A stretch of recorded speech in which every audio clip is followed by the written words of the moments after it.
Assalamualaikum warahmatullahi wabarakatuh. Kami dari Pri Perancis, Brigade Palang Merah Remaja SMA Negeri 11 Surabaya. Teman-teman, izinkan kami untuk memperkenalkan diri.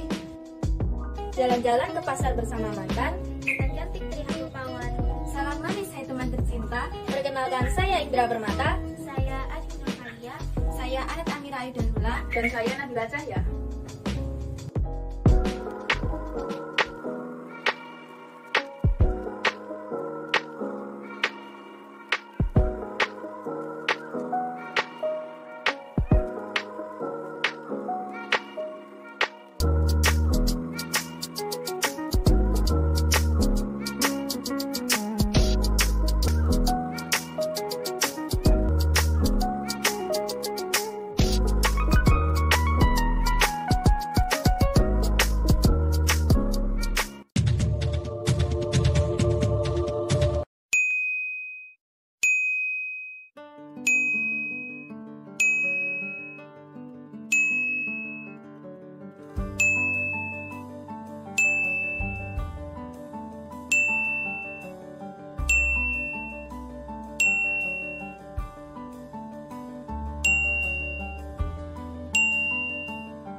Obat-obatan.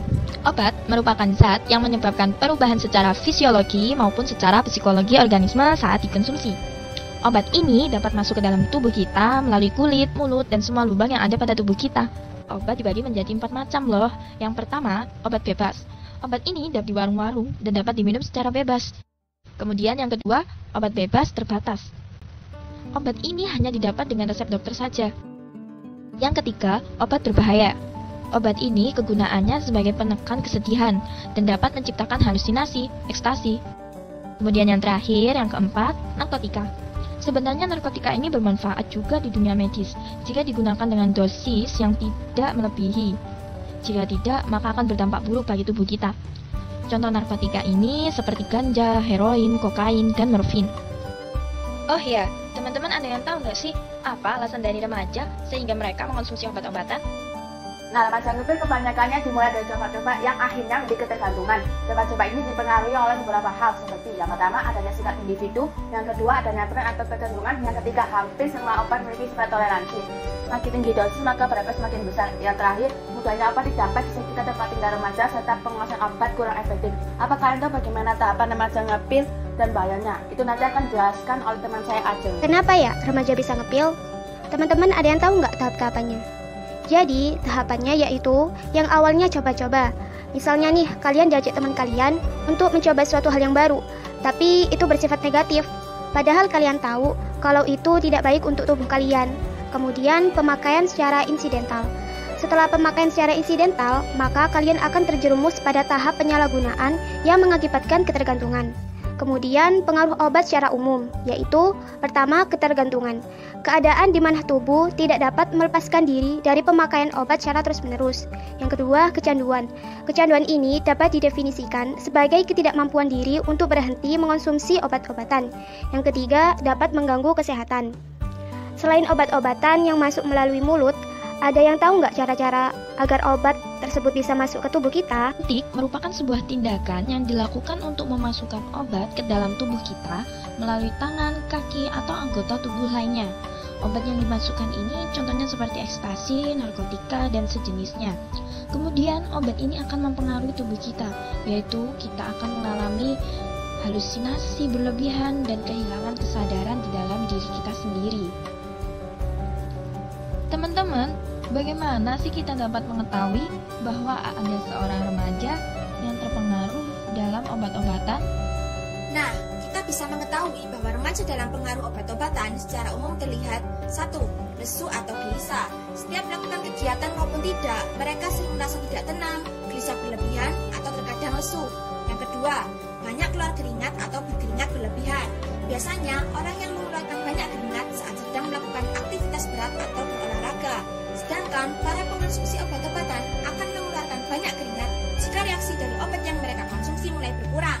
Yang ketiga, kurang konsentrasi. Setiap melakukan kegiatan sering kehilangan konsentrasi atau terkadang melamun. Yang keempat, gerakan bergetar. Salah satu pengaruh mengonsumsi obat-obatan secara berlebihan dapat menimbulkan gangguan pada sistem saraf yang membuat gerakan bergetar atau badan bergetar dengan sendirinya. Yang kelima, kelihatan ketakutan.